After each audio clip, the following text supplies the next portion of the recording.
Preparing for a year of slower economic growth. Our portfolios are entering a new financial year with valuations which may be relatively higher than what they were a few years ago. But the economic growth prospects for the next financial year don't seem to be as good as they were in the previous financial year. On one side, we seem to be doing better in tackling inflation. The Reserve Bank chose not to hike interest rates in its recent meeting.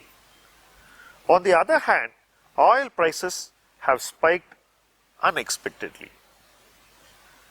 You are seeing very high gold prices, which means that the pressure on foreign exchange is likely to remain for quite some time.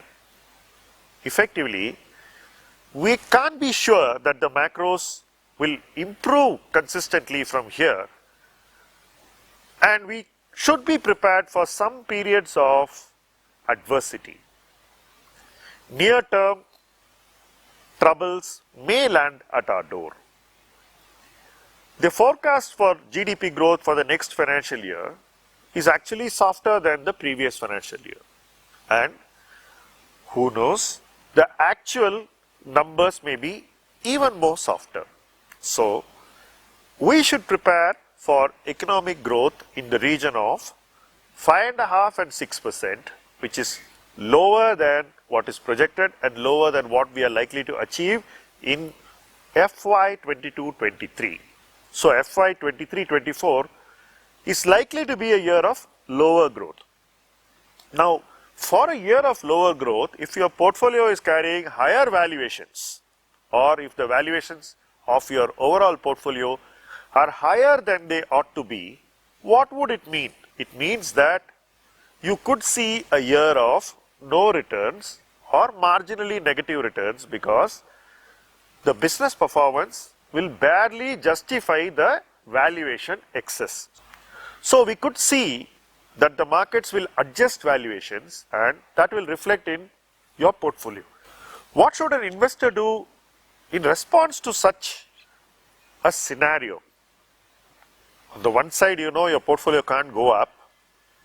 On the other side, you are aware it could go marginally down. What should be your response? Many people offer no response when the markets don't give them returns. In my opinion, a no response in this kind of a economic year is a bad response. You should have a response, and that response should be carefully constructed.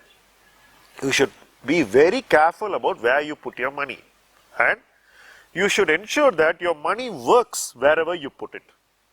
What do I mean by that? It means that you don't mechanically put your money where you invested last year simply because the valuation is down by 2-3%. You put your money to work in a place where the economic prospect is better for that company or sector, and the valuation is also in your favor. So, the preciseness of investing in 23-24 should be far higher than what it was in the previous 2-3 years. I would even say that in 21, an inky pinky ponky approach would have worked. In 22, it would have half worked. In 23, it's not going to work. So, understand the difference in what the markets are looking like now, and understand how you need to think differently, and make sure that your response is certainly tuned in to work favorably for you in this different scenario. We could also see the monsoons troubling us no end, because this is an El Nino year, and it's quite likely the monsoon may be delayed. All this could rattle the market, and it's important that we prepare mentally for adversities which we have not factored in any of the previous years. Overall, this is going to be a tough year, but it's also going to be a year where if you are going to put your money in the right place, you're sure to do well. So, the tough should get going, and it's important that you prepare better than ever before. Thank you for watching this video.